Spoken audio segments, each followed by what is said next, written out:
November, he filed for divorce behind my back because he knew by then, like, I had a video with him from November 8th where I was like, I don't care whose money I paycheck, and then taking the money out of my account and moving it to these credit cards I don't have access to. That is not okay.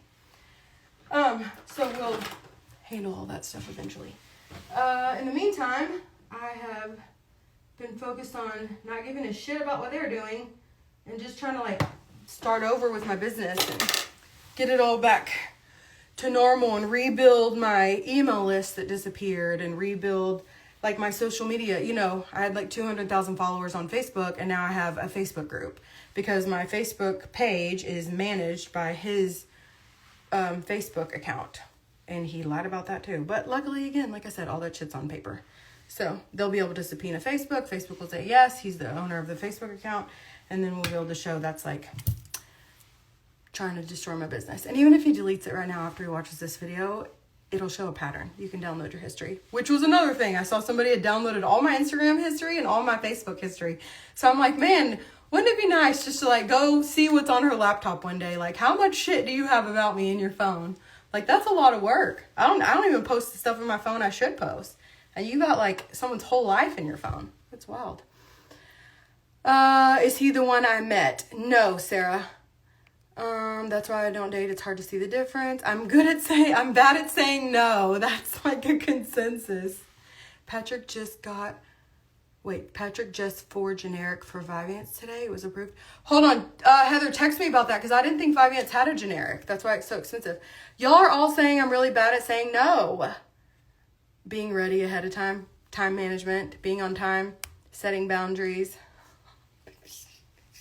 How do you know who to trust? I don't. I trust everybody. That's my problem. It's my fucking toxic trait. But what took you to Reddit in the first place? So I had known for like a decade they were writing about me on a totally different website. I just didn't care. I don't read it because honestly, if it's not true, I don't care, and it's never true. Also, like, I know that if you know me, you wouldn't believe those weird ass things. And they got to the point where they're like, if she couldn't talk about what was happening in my life, she'd be like, oh, she's so fat. Like, no, I'm not. Also, pot me kettle. Like, why are you talking about me? But also, I don't give a shit. Like, I literally do not care what anybody says. And y'all are so nice on my social media. Like, I always tell people, if you want to know what people think about me, go read the comments on my posts. Because people are so freaking nice, and they're so kind and caring. Like, you could not think horrible if you read my social media posts because people are fucking nice. I don't get all that bad, mean, hate stuff that you'd think I'd get if that internet thing wasn't just a select few people angry because they don't have access to me anymore. So, what did the judge say? I need you to put this in a podcast so I can catch up. Okay, Vinstagrams. How did they both win? Okay, so she won because I went to court and I had zero evidence on my behalf. Like, I went to court because I said she posted about me a ton of times on the internet, and my attorney didn't provide any of those posts. So if I'm saying she's made tons and tons of posts, you'd think you'd believe or you'd bring some of those posts to court, or show the police video where my other employee like tells the police that nobody would know the information that's on there except for she told Crystal that information. And can she get in trouble for violating her non-disclosure? That's since been deleted from my computer. And if you want to know what date, it was December 8th, 2020. Not by me. So, again, the internet never lies, right? But I go to court for that shit. And I'm thinking, like, this is the dumbest thing. Like, we're going to be able to bring up that she sued her last employer. This is awful lip stuff. We're going to be able to bring up that she sued her last employer. We're going to be able to bring up that she has been saying all these things. We're going to be able to show the police video. And then my attorney falls out of his chair physically.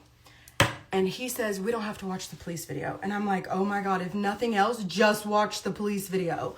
Because she literally says, like, I had no idea the lady didn't like me. I had no idea that she had any kind of problem with me, that she left right after I said I got a CPA.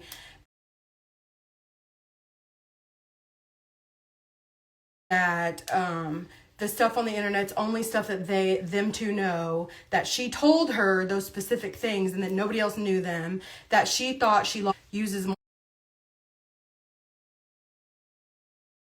usernames on the forum, not on Reddit, on the other forum, and she like answers her own questions. Because in the very beginning, when I first told her, like, oh my God, I think it's Crystal, she was like, oh my God, me too. I'm scared of her. My mom's sleeping in my bed at night, all this kind of shit. And turns out, like, you're not very scared of her if later on